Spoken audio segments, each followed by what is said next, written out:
On this beautiful sunny winter's morning, I thought it'd be a great opportunity to record another video.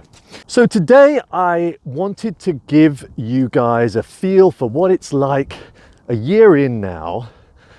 When out in the cold, what am I feeling?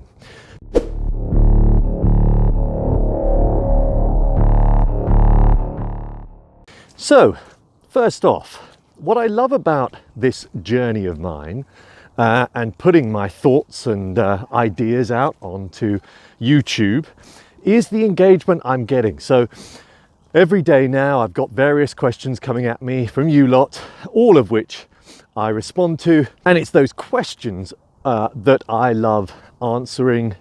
That quite often those questions then break into small conversations, and it's that keeps me going. This community that's now growing of other people that are either into the Wim Hof method or other methods of enhancing their mind. This engagement that's now occurring on this channel as it grows is fantastic, because people are either asking me questions about the stuff that I do and know, or they themselves are informing me of new ideas. And I love that just as much, actually. The suggestions that are coming are creating a nice long list of ideas that I have to now research and explore. So thank you. So today I wanted to give you guys a feel for what it's like a year in now. When out in the cold, what am I feeling? Because a couple of questions I had recently were things like, do I still shiver? What do I do to keep warm? All those things. Now, first off, you might have seen already my gloves, of course. For those that have watched my videos previously, they'll know that I do have some kind of a blood circulation issue in my hands, which seems to be improving, I have to say, but I still need to wear gloves. So today, when I was out this morning in the garden doing my usual garden shower, I think it was about 0 degrees. So I'm guessing maybe a degree higher now. So it's the kind of temperature that a year, 2 years ago, I would definitely have been wearing technical clothing. And at the time, like most people, that would have seemed the sensible thing to do. And, you know, when you think about it logically and rationally, it is sensible, isn't it? You're going to look outside in the morning. Any normal person would say, okay, that is cold enough that I want to wear my down jacket or fleece or some other kind of clothing. I need to layer up and make sure I retain that warmth that I'm currently experiencing. Because why would you want to suffer? Unless you understood thermogenesis and the benefits of the Wim Hof method, cold therapy, why would you do it? It would make more sense to retain that warmth. But of course, you guys know, if you've been following my journey, and also if you follow the Wim Hof method, that actually, if you want to boost your immune system, if you want to create more energy in your life, if you want to improve your overall health, if in fact you want to lose weight, then actually the cold is your friend.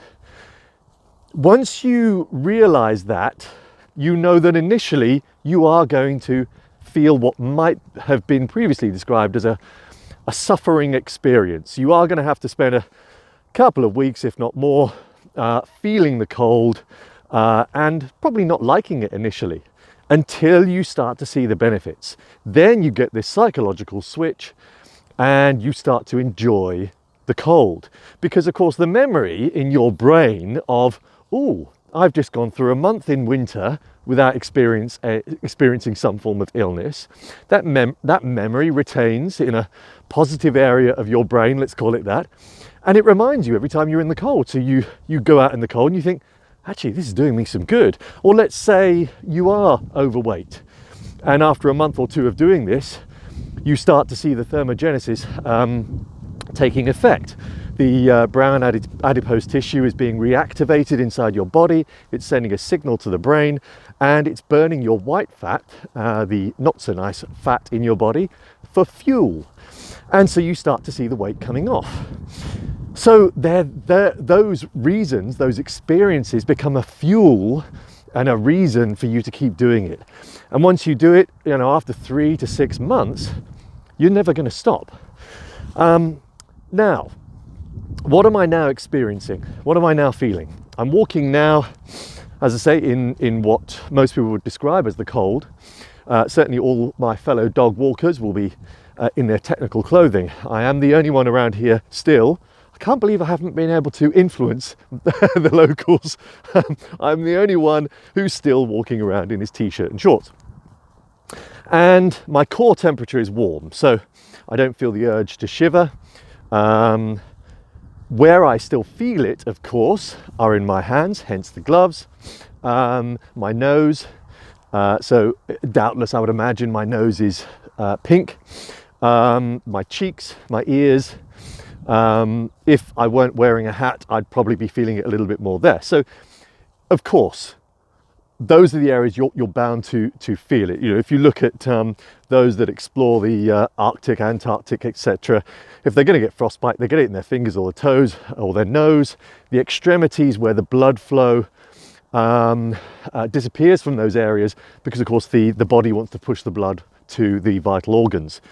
So even in what by comparison to those temperatures is warm, you're still going to lose the blood flow from those extremities. So that's where I still feel it. But it's not that feeling of, as I say, it's not a suffering feeling. I don't feel like there's any pain there. I'm just aware that those areas are colder. What else am I experiencing? I have to say, when I'm out in the cold doing this, walking the dog, I just feel more alive. By being exposed to the temperature, the cold temperature, I feel like I'm ready for the day. I feel like I know I can attack the day with a clarity of mind, with energy, with verve, vigor, all those lovely positive descriptors. Honestly, all of them are there. And obviously, when the temperatures drop further, there may be an occasion where I need to do something like the horse stance and the slow breathing method that comes with that, that forces, or rather, sorry, it doesn't force, but it helps to push the energy, the blood flow around the body. The other thing that I definitely still do, which I know sounds crazy, is I imagine there is a dragon inside my belly, and every time I breathe, it breathes out warm air. And this I took from Scott Carney when he was climbing Kilimanjaro with Wim Hof in his shorts and t-shirt. He, in order to combat the cold, imagined that dragon inside him, breathing warmth inside his belly. So I do the same. You know, it's just a great image to conjure in your mind. And when you think about it, although that sounds a little bit silly, when you understand the mind's ability to control the body, in other words, your ability to control the body, then that conjuring of an image to create either neurochemicals or to create an increase in your blood flow or whatever, or to consciously control the blood flow, then it doesn't matter how you go about doing that. You know, be it from an image, you are therefore taking control of your body and consciously directing the energy or the blood flow around your body. So definitely worth doing it from my perspective. Evolution of Dave signing off. I think that is it. So last point to mention from those that are new to my channel, please subscribe, do hit the bell, and you'll be informed of new videos. At some point this year, I'm going to step it up, you might say. I'm getting more excited about what I'm doing here and energized from you guys that are watching it, that I'd like to build in some other elements that brings me closer to the audience that's being created here. I will create a group that we can all connect with on Facebook and fire questions at each other. So stand by for all of that. Thank you for watching, and Evolution of Dave signing off. Thank you. Bye-bye.